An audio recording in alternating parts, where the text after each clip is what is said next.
Hello everyone, I'm Nick from Superscript Comics and Games, and today I have a special guest with me. I've got Joseph Sieracki, author of comics such as Letter to Joe, Ghost of Science Past, and the upcoming Life and Death of the Brave Captain Suave. Joe, how's it going? It's going great. Thanks for having me. Yeah, absolutely. Thanks for joining me. So, want to just jump right into it. Can you tell everyone a little bit about yourself and how you got started writing comics? Yeah, sure. I'm born and raised in Cleveland, Ohio. I went to Mentor High School. I went to college, Ohio University, and I ended up getting a teaching job at North Royalton High School, where I teach high school science there. I've always been a longtime comics fan. My interest in comics has kind of gone on and off since when I was a kid to when I was in college. I had a professor who actually used Transmetropolitan in the poli-sci course that I was taking, and that kind of Oh, wow. opened up my mind to like the different kinds of comics that were out there. Yeah. And from there, I kind of got it in my head that I might want to try to write some of these. I started with a letter to Joe, Ghost of Science Past. I had long been wanting a comic or graphic novel to use in my own science classes, kind of like my college professor had done. And Right. that's kind of how that book came about. And then this new book, Captain Suave, I wanted to tell a story that was really rooted in Cleveland. And that's kind of the genesis of that whole story. Awesome. Excellent. So yeah, that's an interesting path, very much through your education in a lot of ways, and then into your career as a teacher. That's awesome. So Thanks. yeah, on Captain Suave then, can you just give us the pitch on Captain Suave and just what people can expect from that series? Yeah, absolutely. So Captain Suave, like I said, it is a story very, very deeply rooted in Cleveland. It's a very Cleveland book in my mind. Basically, what it is, it's a modern take on Don Quixote. And if you're not familiar with Don Quixote is a story about a man who believes himself a knight errant, going about the land and essentially performing acts as a knight. The part of that book that probably most people are familiar with is Don Quixote fighting a windmill, which he believes is like a giant. Sure. Our story, however, it's a homeless man living in Cleveland, Ohio. Eventually, you do get more backstory as to his circumstance. But instead of thinking of himself a knight errant, he's running around Cleveland, Ohio, believing himself to be a Golden Age superhero. Now, of course, he's not a real superhero, so therein lied the challenge in creating and crafting this story. And along with artist and co-creator Kelly Williams, did some pretty unique things with this book. One thing that's really unique about it is things that are set in reality, things that are actually happening to the character.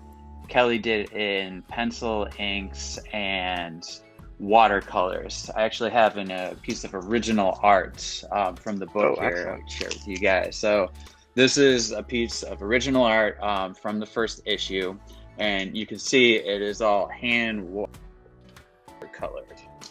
But happening in our quote unquote hero's head, Captain Suave, he digitally colored those, and then he used kind of like an old school like dot pattern that you might have Right. seen in some of like golden age comics, and it it creates what I think is a really interesting and unique dichotomy on the page that I've never personally seen in any comic. And to be quite frankly, I didn't even know if it would work, if it would look Yeah. weird on a page where you've got watercolors mixed with digital coloring, and there's even different lettering styles to go along with these different panels. I mean, you'll have one panel kind of like a traditional modern lettering style, and then once it flashes to the fantasy that Captain Suave believes is happening, and then you've got this kind of older golden age type of style. And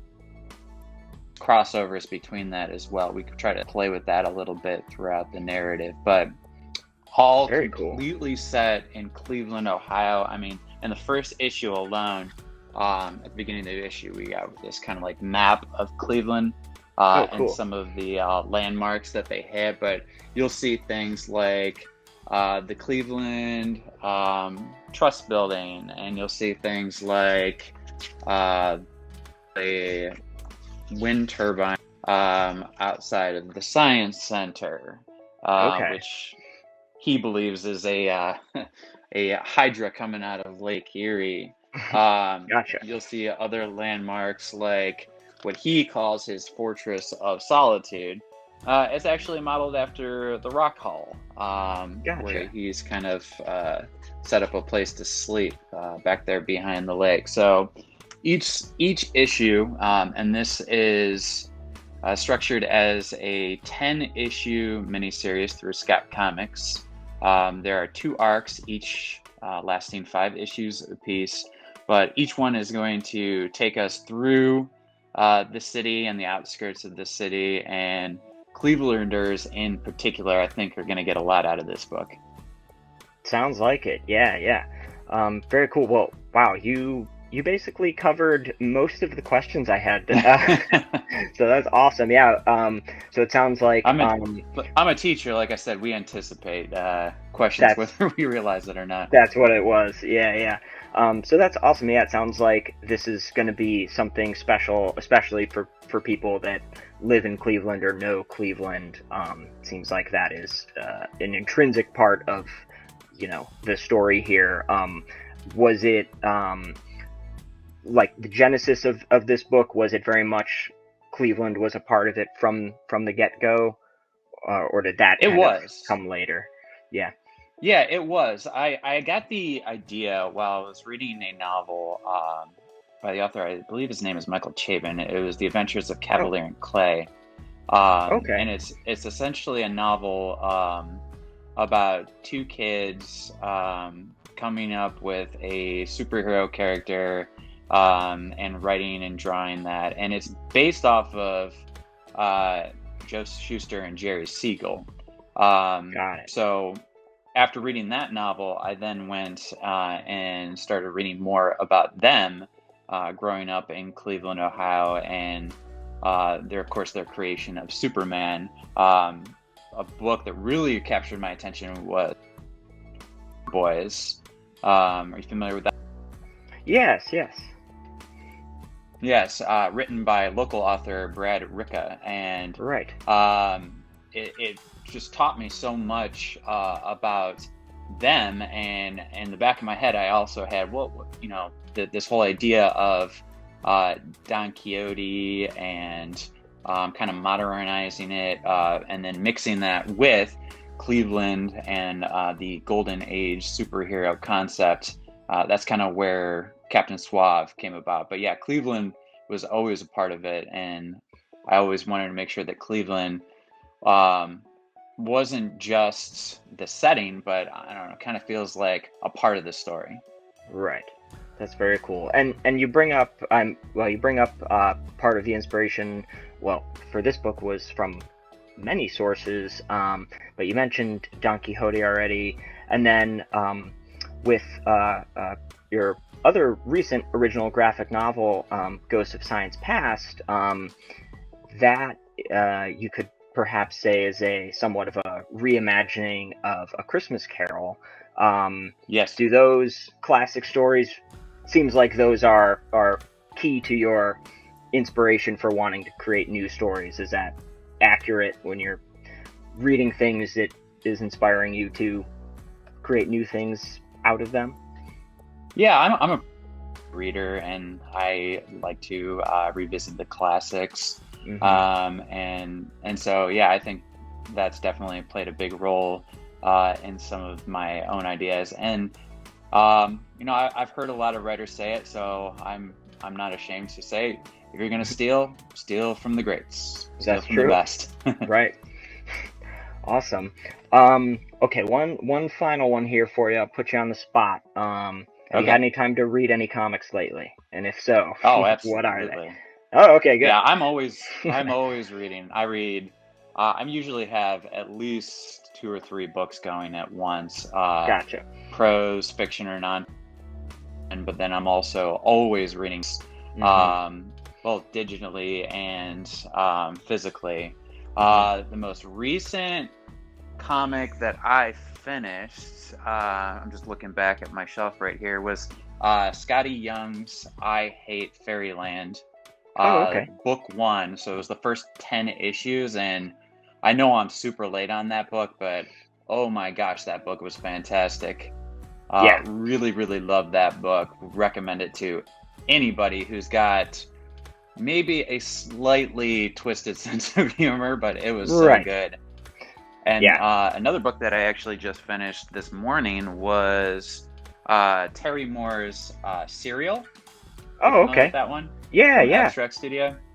That was a really great book. I always forget how much I like Terry Moore until I pick up a Terry Moore book, and then I realize, yep, Right. yep, yep, he's still good. Still got it. Um, Yeah. still got it, and it made me want to go back and reread Rachel Rising now. Sure. Yeah. Awesome. Well, very cool. Let's see then. So you will be sort of kicking off or celebrating the release of Captain Suave. You'll be joining us. It's Superscript in the shop Wednesday, August 17th, from 1 to 3, right when we open.